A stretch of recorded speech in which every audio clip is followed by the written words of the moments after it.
Tuesday, May 7th, Poplar report update. Egypt goes on alert to protect their border from illegals as Israel begins its assault on Rafah in the Gaza Strip.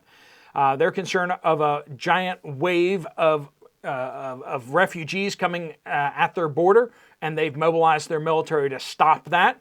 And of course, it's shocking that Israel's moving forward with this offensive against Rafah, ignoring the protests across U.S. campuses. Crazy. We have unmanned train being tested in Ohio. Should you be concerned? And prices are exploding at grocery stores again. We're seeing prices picking up like we haven't seen them in a bit. Goodwill stores cutting hours. Is it possibly due to less donations coming in?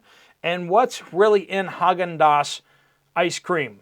The results will shock you. That and more on today's Poplar Report. I'm Steve Poplar, an accountant by trade, and these are your updates that you guys are sending in on what you're seeing in your area as well as at your workplaces. Please do keep your reports coming in. Just use the word update on your comment on any one of the videos on this channel, and that gets it to the right place. Give some sort of geographical location as well if possible.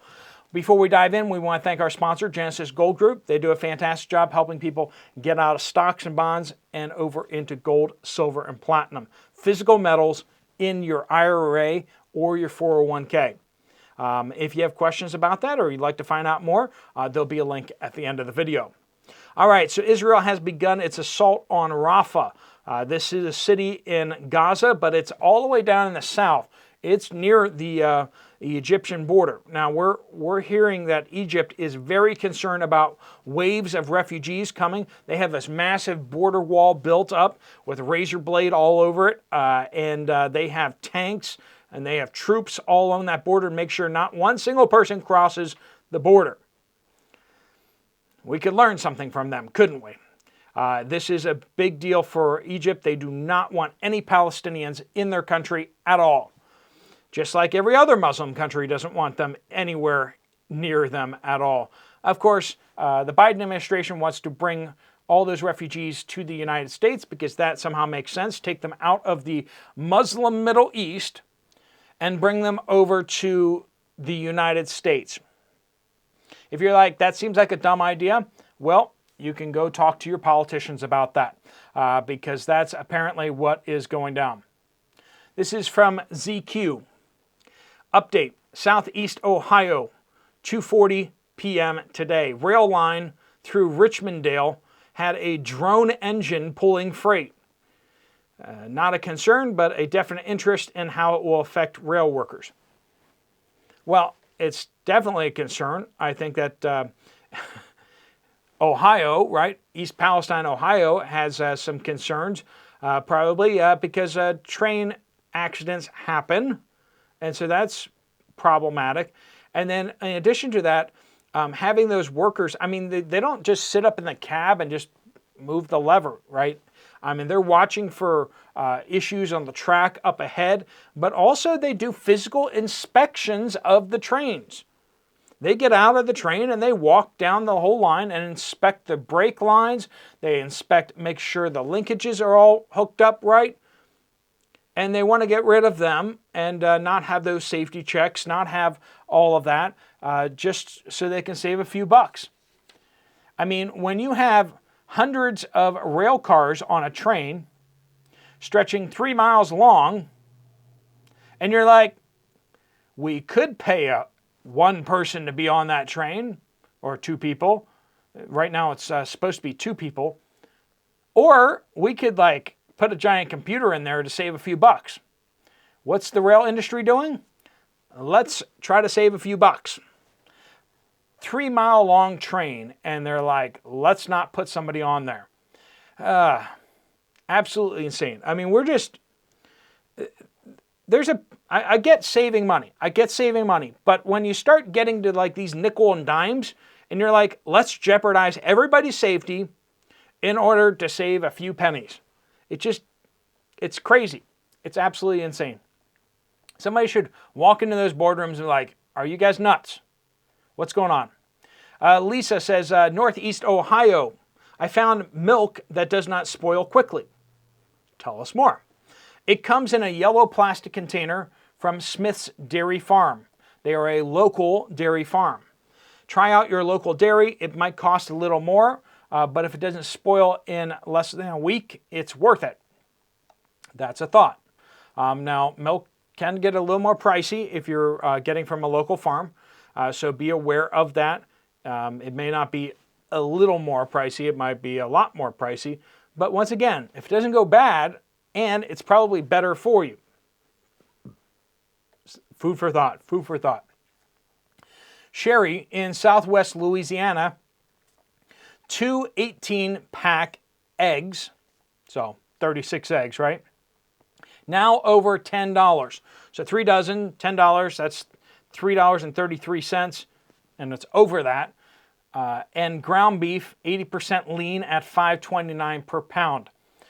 Sour cream was gone, butter was selective, milk was okay, but had an expiration date only 3 days out. Milk having expiration dates 3 days out. Like, I want you to get in your mental time machine, go back to the 1990s, go to the early 2000s. Did milk have an expiration date of only a couple of days beyond when you bought it? No. You had like at least a week. You had like a week or week and a half at least, right? Sometimes it was like 2 weeks. Now, we're looking at 2, 3, 4 days. And it's expiring before it even gets to the expiration date. What is up with that? What is up with that? J8N says Western Virginia. The local Goodwills have shortened their store hours by 2 hours Monday through Saturday. This means their full-time workers will likely be getting less hours and pay. Also, anyone with a 9-to-5 job probably can't make it to them on a weekday. It's funny how these stores are like that, right? It's just like they expect you to get there on a weekday. It's like, work? Have you heard of that? Are people not donating as much, or are the stores making up the difference with newcomers' debit card purchases? I'm hearing accents never heard before around here. They all seem to know the word debit in English, though. Well, all these people are getting handouts of cards. We're hearing that people getting $5,000 cards or more handed to them as they cross the invisible line, right? Where these others come in and to share our country with us that we're not invited in. And so now I want to just say one word, and I can't help but saying this. Every time Goodwill comes up, you guys know that that's basically a fraud, right? I mean, they call themselves a nonprofit, but the CEO and the highest level executives make millions and millions and millions of dollars. And the whole Goodwill industry, its nonprofit purpose is to train workers and to give them job opportunities. Now, if Kellogg's or GM said that, well, we train workers and we give them job opportunities. That's our tax-exempt purpose. Would that sound like a little bit like, I don't know, a scam? Because that's what it is. They're like, Goodwill does not do much stuff. When you donate to them, just be aware. I mean, it's good for dumping your stuff, right? And it helps other people because they can buy it relatively cheap, or at least used to be able to buy stuff cheap from Goodwill. Recently, Goodwill has gotten really expensive. So I don't know how much you're helping people anymore. You're making the CEO rich as a Biden. I mean, seriously. All right. Daughter of Christ says Australia. This is a report from Australia. I saw a small lasagna for sale in the supermarket. It cost over $40. Olive oil is low in supply. We got the shortage there, right? The cheapest bottle was $10. Cabbage, $10 each. For a head of cabbage, $10. That's, I don't care if we're talking about Australian dollars. That's a lot. Lettuce, $5. Went to buy motor oil, and there were only 5 stocked in the area, and they had shrunk.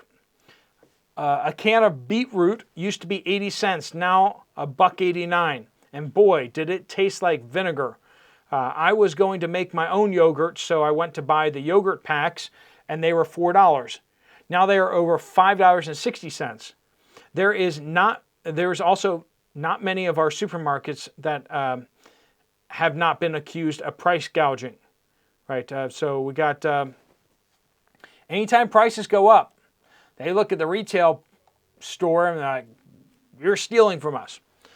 Now, I'm not saying corporations don't make money, okay? But I want you to basically, before you're like, Walmart is just fleecing us all, it's public knowledge. You can go out there and you can look at how much revenue Walmart has, like that's how many sales they have, and then you can look at what their earnings per share is.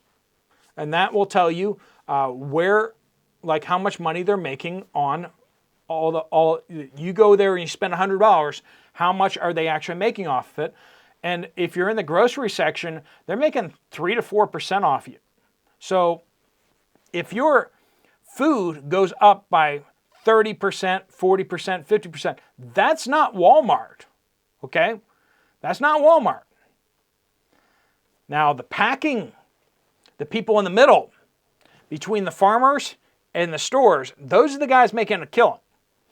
These packing houses, they run everyone out of business. They use government like a club, and they run people out of business so that the only places you can get your cow slaughtered, where you can get your beef and your chicken and your pork, is from these slaughterhouses, and these slaughterhouses are making buku bucks. And they're not paying their workers buku bucks. The owners are making buku bucks. That's what's happening out there. Farmers aren't making a killing. Retail stores aren't making a killing. It's the people in the middle, and they're fleecing us all. Let's just make sure when we get our pitchforks and torches out, we have the right people, them and their goons in the federal government that use all these rules and regulations as a weapon against small producers, right? Anyone trying to break into that industry, the USDA goes after them. Firefly says, Aldi's in Kannapolis, North Carolina, has been low or completely out of most paper products, such as toilet paper, napkins, etc. 2 weeks in a row. Several other areas were sparsely filled with product. Was there at 10 a.m. on Saturday this week and 4 p.m. on Saturday last week. Saturdays, they should be pretty well stocked, and yet not. Joan says, Haagen-Dazs ice cream. If you're a little squeamish, or if you like your Haagen-Dazs and you're like, I don't care what's in it, then you might want to skip forward, okay? But went from 890 calories per container to 1,040 calories per container. Why? Ice cream should contain heavy cream, right? Sugar and a preservative. Not so today. It's criminal what these food companies are getting away with. Cream, skim milk. Why? Condensed milk. Why would you have condensed milk in there, right? But they do. Egg yolks, sugar, wheat flour. Wheat flour? What? Corn syrup? Wait a minute, I thought we had sugar in there, right? What's up with the corn syrup? Buttercream. Cocoa processed with alkali. Soy lecithin. Pectin. Pectin? What? I mean, it sounds like we're having a science experiment here instead of just, I mean, if you've ever made ice cream yourself, I mean, it's not that. You put the cream in there, you put the sugar, and maybe a preservative, right? But we're continuing. Pectin, baking soda. Why is there baking soda in there? Extract and natural flavors. Yeah, well, we know that could be some pretty nasty stuff right there. Disgusting. We wondered why they are now selling 2 for $7. Check out what other companies are putting in their ice creams. This company can keep their junk that they call ice cream. Thank you, Joan. Yeah. Should we do that more? Bring out some stuff from the store and break it down, like what's actually in it. I don't know if you guys would find that interesting or worth watching. where we can commiserate together over the absolute insanity of what they're shoving in our food. Chris says, no whipped cream and no cream cheese at Aldi's. Checked 3 stores. This is in Northeast Ohio. Cream cheese and whipped cream, not there. Kay says, I can't find any aluminum foil suddenly. So let us know, guys, in your comments whether you're seeing any issues with aluminum foil out there as well. Now, I, for one, when I stocked up a little bit, I was there like, aluminum foil doesn't go bad. And so I just bought a whole bunch of aluminum foil. And let's just say that is one of the best investment decisions I've made in my lifetime. The price of aluminum foil today versus the price back then is ridiculous. And like I said, aluminum foil doesn't go bad, right? This is from St. Paul, Minnesota, that they're having aluminum foil hard to find. Aldi had none. The Walgreens had none. The other grocery store had none. The Dollar Tree or the dollar store had none. I finally found a store with 2 rolls left. They were charging twice as much as it should have cost, which is probably why. Christy Lynn says, North Dallas, Fort Worth, Kroger, completely out of heavy whipping cream, low on yogurt, and half and half. They were well stocked with butter, eggs, and all kinds of meat. But Texas having issues with milk and creamer. Let us know if you're seeing that. John says, I went to my local Walmart in West Central Arkansas on Friday morning about 9 a.m. and they were completely out of bananas. Organic, regular, and even the bags of frozen sliced bananas. And all fresh tomatoes, even the packaged salad-sized ones. I asked a worker and he said that they never received any of their last truck and had run out on Thursday. And it probably wouldn't be back on shelves until Monday. He said that it had been happening a lot lately with different products, them just not being on the truck. We usually buy bagged rice and pinto beans each week at Walmart. For several months, they've had only the 1-pound bags of rice and no 20-pound bags of beans. Both great value brand. All right, friends, please do keep your reports coming in. Hopefully that is useful and helpful. If it is, make sure you hit that thumbs up button. If you want to find out more from Genesis Gold Group about what you can do with your retirement accounts with gold, silver, or platinum, or you have some questions for them, there's a link right here. Just fill that out and they will give you a call, or you can look down the description down below and call them directly. Make sure you mention this channel in case you do go forward with them. They will waive that setup fee. Thanks so much for watching. If you want to check out another video from this channel, there's one right up here. I'll see you over there, or I'll see you guys later. Steve Poplar of the Poplar Report, out.